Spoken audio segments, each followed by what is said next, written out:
Olá, pessoal. Como é que vocês estão? Hoje nós iremos falar sobre um sistema muito importante, né? Tanto o sistema no masculino como também no feminino, certo? E esse sistema é o sistema reprodutor, certo? Onde vocês irão ver os órgãos, as funções, né? Sua importância, alterações nesses órgãos, o que pode estar causando no paciente, né? E dentre outras coisas. Então vamos lá. O sistema reprodutor é o responsável pela reprodução e perpetuação da espécie, né? Então é através desse sistema que ocorre a reprodução, né? A formação de famílias, né? Dentre outros. Sua anatomia permite que os sistemas reprodutores masculinos e femininos se completem se complementem, tornando possível a fertilização. Essa é a resultante da penetração do gameta masculino ou feminino, sendo esses oriundos das gônadas de cada um dos sexos. Dos sexos. Então, é através do processo de fertilização, né, que vai ocorrer a junção dessas células tanto masculina como feminina, né? E vai dar origem a um novo ser. Nessa imagem aqui vocês veem, para terem uma ideia mais ou menos de como é esse sistema reprodutor. Então, na parte de primeira vista, a gente vê o sistema reprodutor feminino, certo? Mais da frente eu vou dizer a nomenclatura de cada um para vocês, os órgãos. E no lado direito, né, de quem está assistindo, a gente vê o sistema reprodutor masculino, certo? Então, o sistema reprodutor masculino, existem diversas estruturas, né, que viabilizam a produção e a introdução desses gametas no aparelho reprodutor feminino. Dentre essas estruturas estão os testículos, os responsáveis pela reprodução de espermatozoides. Então, é os testículos, minha gente, que é responsável pela reprodução, pela produção e reprodução dos espermatozoides, né? Que são as células sexuais masculinas, certo?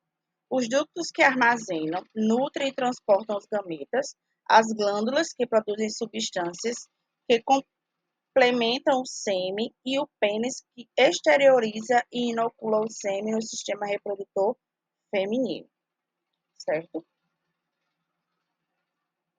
Então, aqui a gente vê, né, o sistema reprodutor masculino, a gente vê até a bexiga, né, que faz parte do sistema urinário, né? Então, vê a próstata, as vesículas seminal, a uretra masculina, o pênis, né? Aí vem também é, o canal eferente, que faz parte do testículo, né? O epidídimo e também os testículos por si próprio, né? E o homem possui dois testículos, né? Envolvido por um saco escrotal. Os testículos e escroto, né? Os testículos se localizam dentro de uma bolsa escrotal, ou como eu falei anteriormente, né? Pois necessitam estar a uma temperatura menor que a do nosso corpo. São recobertos por uma cápsula de tecido conjuntivo, a túnica alpungínea, certo? E essa adentra no testículo dividido em dois lobos, que no seu interior contém tubos envelados, na verdade, enovelados, que são os tubos semilíferos. Nesses tubos encontram as espermatogônias, que se transformam nos futuros espermatozoides, em diferentes níveis de desenvolvimento. Em meio aos tubos Existem células que produzem o hormônio testosterona, que é responsável pelas características masculinas, né? Então, minha gente, é lá no testículo, né, que acontece a produção tanto das células sexual masculina, que é o espermatozoide, como também a produção do hormônio da testosterona, que é o hormônio masculino, certo? O epidídimo é uma estrutura sobreposta ao testículo que inicia o sistema de ductos de amadurecimento, transporte e liberação dos espermatozoides. Funciona como uma reserva e, quando estimulado, os músculos lisos de suas paredes se contraem na ejaculação para transportar os espermatozoides até o ducto deferente, né? Então, é o canal de passagem do espermatozoide até o meio externo, né? O ducto deferente e o ducto ejaculatório. O ducto deferente é a continuação do epidídimo, né, que ascendente pelo funículo espermático até a cavidade abdominal pélvica e termina atrás da bexiga. Afinal desse ducto, há união com o ducto proveniente da vesícula seminal e juntos formam o ducto ejaculatório. Este atravessa uma glândula, a próstata e termina na uretra. Então, esse ducto ele vem sendo desde lá do epidídimo, né, trazendo, é como se fosse uma ligação, ligando-se a um ao outro para que passe por esse trajeto os espermatozoides até o meio externo, né? Então, aqui nós temos um testículo, né, um testículo, e aqui a gente pode ver o canal deferente, os canais aferentes, o epidídimo, o túbulo seminal e o testículo, né? Então, essas partes que eu falei são as partes internas do testículo. E as vesículas seminais e glândulas bulboretrais. São duas glândulas tubulares de composição membranosa, localizada entre o fundo da bexiga e o reto. Sua secreção é lançada no ducto ejaculatório e compõe cerca de 60% do sêmen. É um produto alcalino que neutraliza o pH da uretra para proteger os espermatozoides do pH ácido ocasionado pela urina, né? Já que no canal uretral masculino a gente tem a passagem tanto da urina como também do sêmen, né? Como vocês já ouviram.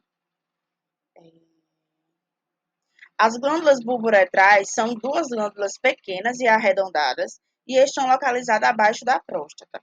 Seu produto é um muco e faz parte do sêmen. A próstata é uma glândula que se localiza logo abaixo da bexiga e frente ao reto. Seu posicionamento facilita o exame do toque retal, a fim de detectar possíveis alterações. A sua secreção é um líquido fluido alcalino que contribui para a composição também do sêmen, né? Então, principalmente nesse mês, né, passado, que foi o Novembro Azul, que é em alusão à prevenção do câncer de próstata, né, onde a população é educada para que os homens acima dos 40 anos, né, já possam realizar o exame de sangue, né, que é a coleta do PSA, que é o antígeno prostático, né, para ver se tem alteração. E se caso já vier com alguma alteração, esse homem seja encaminhado para um urologista e que possa ser feito o toque retal para ver demais alterações e ser tratado, né? Pois o diagnóstico precoce muda tudo. Isso. E falar em próstata já veio a lembrança do mês de Novembro Azul, né? Pois não é porque estamos em dezembro que a gente vai esquecer, né? A gente leva esse tema, essa campanha para o ano inteiro. Então, o pênis. O pênis é um órgão copulador masculino, através do qual os espermatozoides são introduzidos no aparelho reprodutor feminino. Então, é através da introdução, né, desse órgão no aparelho reprodutor feminino, que é a vagina, né, que ocorre esse processo de ejaculação. né, lá dentro. E após a ejaculação, se a mulher tiver no período ovulatório, né, ovulando, vai ocorrer a fecundação, que é a junção do espermatozoide com o óvulo, e formando o ovo zigoto, que depois vai se passando por fases, né, e formando o feto.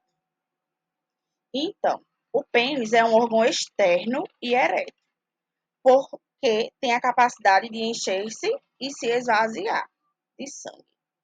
Em seu interior, há estruturas compostas por tecido erétil, no caso, os corpos cavernosos e o corpo esponjoso. No interior do corpo esponjoso se encontra a porção peniana da uretra. Sua extremidade distal é alargada, determinando a glande, certo? Então, a glande é a parte que reveste o revestimento externo do pênis e é de pele frouxa, cuja porção que reveste a glande é denominada prepúcio. No caso, a glande a gente conhece como a cabeça do pênis, né? E aquela pelezinha que recobre, que protege a cabeça do pênis, a gente chama de prepúcio, certo?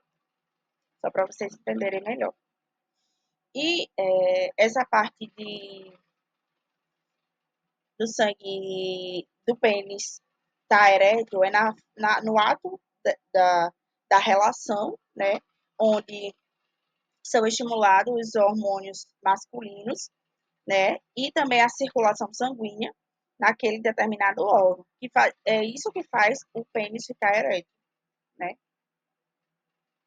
Então, aqui a gente tem o pênis, ó, a bexiga, mostrando por quase abaixo da bexiga, né? Nós temos o testículo, a próstata, né? E o testículo, né? Então, ao contrário do homem, a conformação do sistema genital feminino é diferente. Um dos motivos é que a mulher, no caso, é responsável por abrigar o novo ser durante toda a gestação.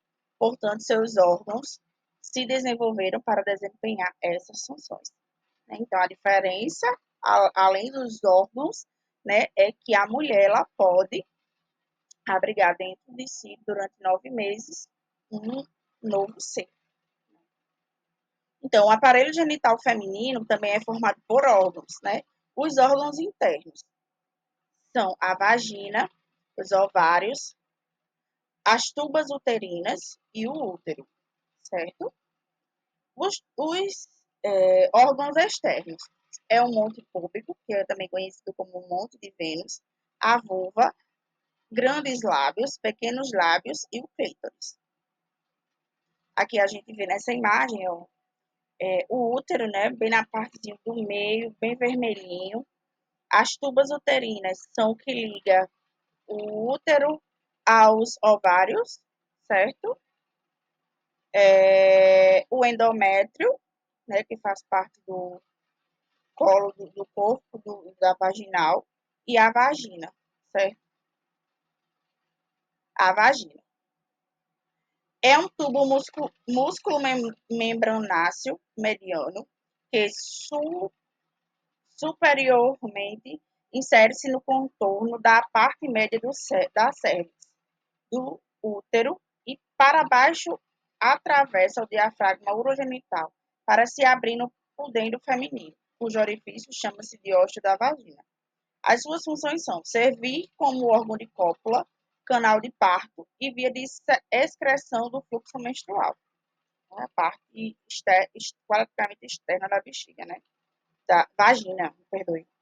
No seu interior há o ímen, prega com finalidade de proteção, que oblitera parcialmente o ósteo da vagina, apresentando forma e tamanhos variáveis, que cientificamente diz que a mulher, quando tem um ímen ainda fechadinho, né, é porque ela é virgem.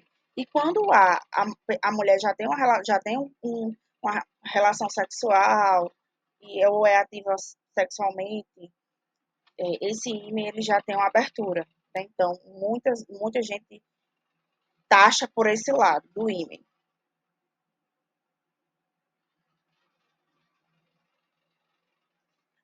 A vulva é a região externa do órgão genital feminino, onde ficam os pelos e os pequenos e grandes lábios. O sinônimo vulva e pudendo inclui todas essas partes. O termo vulva é usado com frequência na clínica, certo? O pudendo serve como tecido sensitivo e erétil para a excitação e a relação sexual, para orientar o fluxo de urina e para evitar a entrada do material estranho no sistema genital urinário. Então, a vagina, né? A vagina é um tubo músculo membranáceo mediano que superiormente insere-se no contorno da parte média da cervix no útero e para baixo atravessa o diafragma urogenital para se abrir no pudendo feminino, cujo orifício chama-se o ósseo da vagina. As suas funções são servir como órgão para a cópula, canal de parto, isso que eu já até falei, estou repetindo, né? Desculpa, pessoal. A vulva é a região externa do colo genital feminino, onde ficam os pelos e os pequenos e grandes lábios, certo? O pudendo serve-se como tecido sensitivo erétil para excitação na relação sexual, para orientar o fluxo, enfim, também estou repetindo. Aqui a gente vai ter a imagem, né, do monte de Vênus, do clítoris, da uretra, vocês vão localizar tudo bem direitinho, ó. A vagina abaixo da uretra, os grandes lábios, os pequenos lábios, o períneo e o ânus, certo? Então, o vestíbulo da vagina é o espaço circundado pelos lábios menores do pudendo, no qual se abrem os ossos da uretra e da vagina, e os ductos das glândulas vestibulares maiores e menores. O osso externo da uretra está localizado de 2 a 3 centímetros inferiormente à glândula do clítoris e anteriormente ao osso da vagina. Bulbos do vestíbulo. Os bulbos do vestíbulo são duas massas de tecido erétil alongado, com cerca de 3 centímetros de comprimento. Situam-se lateralmente ao longo do osso da vagina, superior ou profundamente aos lábios menores, né? Imediatamente inferior é a membrana no períneo, certo? Já ouviram falar, acredito, em períneo, né? As glândulas vestibulares são maiores, né? E são conhecidas como as glândulas de Bartholin, com cerca de 0,5 de diâmetro, estão situadas no espaço superficial do períneo. Situam-se de cada lado do vestíbulo da vagina, posterolateralmente ao osso da vagina e inferiormente à membrana do períneo. Assim, estão no espaço superficial do períneo. Lábios menores. Os lábios maiores, na verdade. Os lábios maiores do pudente são pregas cutâneas proeminentes que proporcionam proteção indireta para o clítoris e para o osso da uretra e da vagina, certo? Os menores são pregas arredondadas de pele, sem pelos e sem tecido adiposo. Estão situados na rima do pudendo, circundam imediatamente e fecham o vestíbulo da vagina, no qual se abrem os ossos externos da uretra e da vagina. Este tem núcleo de tecido conjuntivo esponjoso contendo tecido erétil em sua base e muitos pequenos vasos sanguíneos.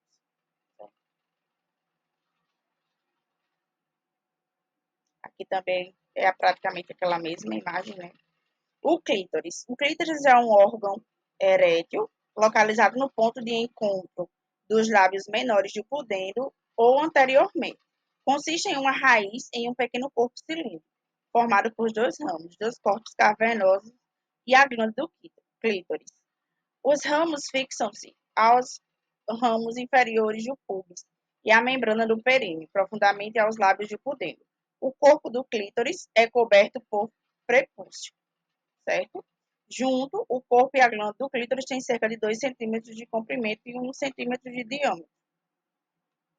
Ao contrário do pênis, o clítoris não tem relação funcional com a uretra ou a micção. Atua apenas como órgão de excitação sexual feminino, né? O clítoris é muito sensível e aumenta de tamanho quanto ele é estimulado. A glândula do clítoris é a parte mais inervada do clítoris e tem densa provisão de terminações sensitivas. Ovários. Os ovários são gônadas femininas que produzem ovócito, gameta feminino, além dos hormônios estrogênio e progesterona, né, que são os hormônios sexuais femininos. Os ovários são os únicos órgãos que se localizam na cavidade peritoneal, que fazem parte do sistema digestório, né? Essa cavidade peritoneal. A abdominal também.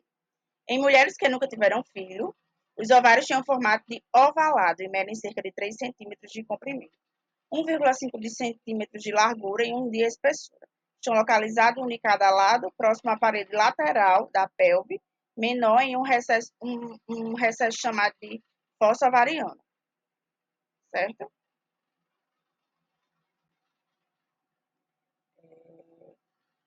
As tubas uterinas, minha gente, podem também serem chamadas de trompas de falópio, né?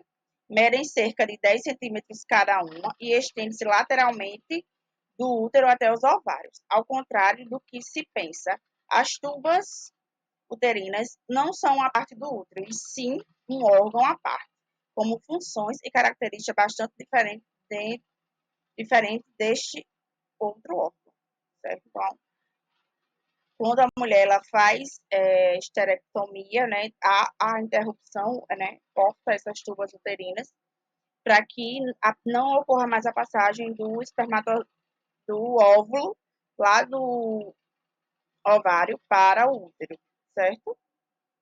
Útero. O útero de uma mulher não grávida é um órgão muscular oco, piriforme, de paredes espessas, localizado entre a bexiga e o reto. Tem cerca de 7 a 8 centímetros de comprimento e de 5 a 7 centímetros de largura e de 2 a 3 centímetros de espessura.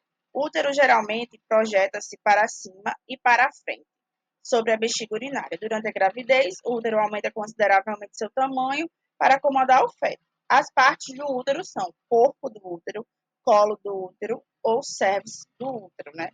Istmo e fundo do útero, certo? A parede uterina é formada por 3 camadas. As camadas mais externas, né, a gente chama de perimétrio, que consiste em um peritônio sustentado por uma fina camada de tecido conjuntivo. Uma camada muscular média, que a gente chama de miométrio, e a camada muscular interna, denominada endométrio, né? Então, essas são, resumidamente, as 3 camadas do útero, certo? Então, pessoal, espero que tenham gostado da aula, certo? Ela é um pouco longa, né? Com bastante conteúdo. Espero que vocês façam as atividades, não deixem para cima da hora, perto da prova, né? E estudem bastante para fazer uma boa prova.